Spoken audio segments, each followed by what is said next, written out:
J'ai une playlist qui s'appelle La liste des victimes en France que vous retrouverez en commentaire et en description de la vidéo. Et cette playlist se remplit très très vite, hein. Des victimes, il y en a beaucoup. D'accord, 23 janvier, 24 janvier, 30 janvier, 29 janvier, 1 février, 13 février, 13 février, 17 février. Ça n'arrête pas. Vraiment, mais tous les jours. D'accord. Et aujourd'hui, je vais vous demander, est-ce que vous avez entendu parler de Cynthia? Eh bien, Cynthia, c'est une femme qui a été retrouvée calcinée, d'accord, et ligotée. Donc, c'est-à-dire que le mec, il a dû l'immobiliser, puis une fois qu'elle était immobilisée, il l'a brûlée vive, d'accord. C'était une maman de 45 ans, et son compagnon a disparu. On le recherche. Et son compagnon, comment il s'appelle? On pourrait faire un jeu, vous savez, on tourne une roue. Hop, on tourne la roue. Adrien, Maxence, Alphonse, Thibaut, Louis, Bernard. Ah, perdu. Son compagnon s'appelait Karim, les copains. On va regarder tout ça. Le corps de Cynthia Pavot, 45 ans, a été découvert dimanche après-midi dans une maison inhabitée à Sainte-Foy-les-Lyons, dans le Rhône. Les gendarmes sont à la recherche de son compagnon, suspect principal qui a disparu. Une information judiciaire pour meurtre par conjoint a été ouverte dans ce dossier. Et du coup, cette femme est une employée comme femme de ménage au centre scolaire Assomption Bellevue à la Mulatière et était également mère de deux enfants âgés de 19 et 21 ans. Cynthia habitait à Saint-Genis-Laval, mais sa famille est originaire de Lens, dans le Pas-de-Calais. Le corps de cette mère de famille a été découverte dans une maison inhabitée, chemin de Montré, le où les auteurs sont repartis en laissant sur place des bidons d'essence qui ont servi à brûler le corps, indique le Progrès.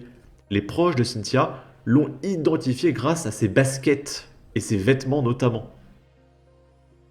C'est-à-dire qu'elle était tellement ravagée que pour la reconnaître, ses enfants, qui l'ont côtoyée pendant 20 ans, ils ont juste reconnu les chaussures. D'accord. Et à votre avis, si on retrouve Karim, on prendra quoi? 6 mois de bracelet électronique? Un an avec sursis? Une petite tape sur les fesses? Bon.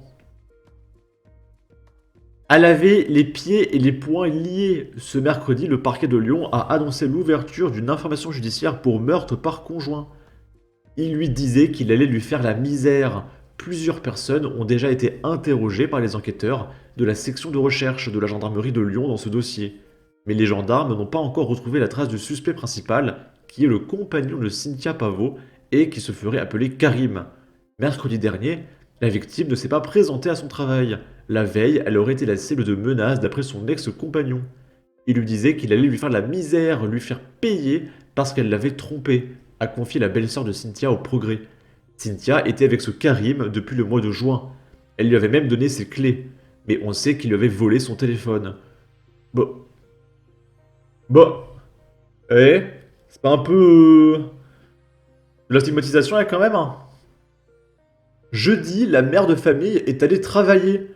Elle est repartie dans un véhicule où 3 personnes l'attendaient. Cynthia a laissé un message vocal à sa sœur lui indiquant qu'elle était en voiture. Elle n'a ensuite plus donné de signe de vie. Cynthia, elle cherchait le bonheur, l'amour. Elle voulait trouver quelqu'un de bien, assure sa belle-sœur. Et évidemment, pour trouver quelqu'un de bien, qu'est-ce qu'elle fait? Elle choisit un mec qui s'appelait Karim. Non mais franchement, mais... Oh là là. T'as tellement de mecs qui sont en misère S, hein, qui sont prêts à payer des abonnements chez Thaïs. Et non, t'as les femmes, elles vont choisir des Karim, des Abdoul et des machins. Elles se font tuer, elles se font dépouiller. Ouais. Franchement, je comprends pas les femmes, hein. Bon, je comprends pas certaines femmes, parce qu'évidemment, toutes les femmes ne sont pas comme ça. Mais il y a plein de femmes qui adorent se mettre avec les pires mecs du monde, hein, les raclures, les voyous, les criminels, les machins. Et après, elles disent, ouais, les mecs, tous les mêmes. Mais dès que t'as un mec bien qui les contacte, non. Tu vois? Elles veulent que des racailles. C'est quand même fantastique, hein. Bon.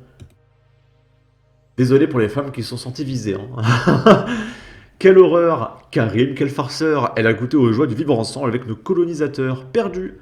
Qui se ferait appeler Karim? Un an qu'elle était avec sans connaître son identité. On va sûrement apprendre qu'il était sous OQTF. Cynthia, elle cherchait le bonheur et l'amour. Elle voulait trouver quelqu'un de bien. avec Karim, et il y en a qui doutent de rien. Bon. Suite à ça, on se dit sûrement que les médias vont réagir, qu'il va y avoir une enquête, etc. Évidemment, là, le problème, quand je vois cette news, c'est évidemment l'extrême droite. Et du coup, il y a Jordan Bardella qui va nous raconter quelque chose. Des journalistes du Monde vont jusqu'à interroger le gardien de l'immeuble où vit ma mère, débarquent sur le lieu de travail de gens qui ont partagé ma classe au lycée dans le cadre d'une prétendue enquête. On est dans le journalisme ou dans le harcèlement, tout est permis.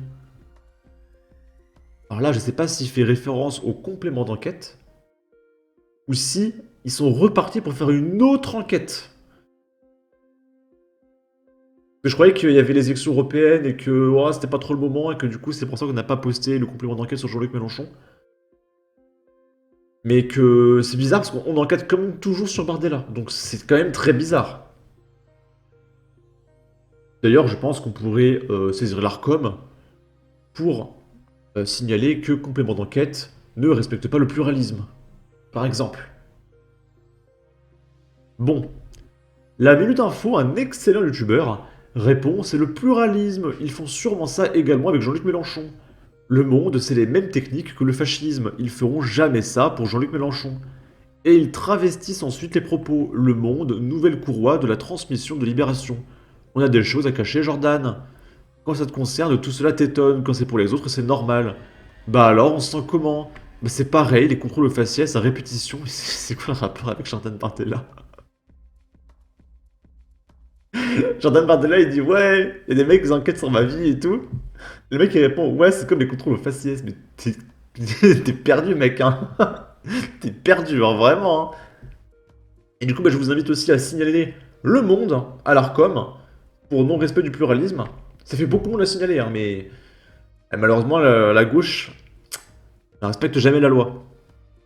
Aucun respect, ça dépasse largement le cadre journalistique. C'est vrai ça, arrobase Le Monde, que les journalistes aillent enquêter du côté de Brigitte, ce sera très intéressant. Tiens donc, c'est pourtant le procédé de CNews que vous défendez. Quoi? Si quelqu'un a un lien, comme quoi CNews a suivi les membres de la classe de Jean-Luc Mélenchon au lycée, jusque sur un lieu de travail pour poser des questions, moi j'en ai jamais entendu parler. Bon, sinon, n'hésitez pas à donner votre avis, votre opinion, à partager, liker, commenter, ça aidera au référencement de la vidéo sur YouTube. Abonnez-vous, suivez-moi sur Twitter et à la prochaine pour de futures vidéos. Ciao!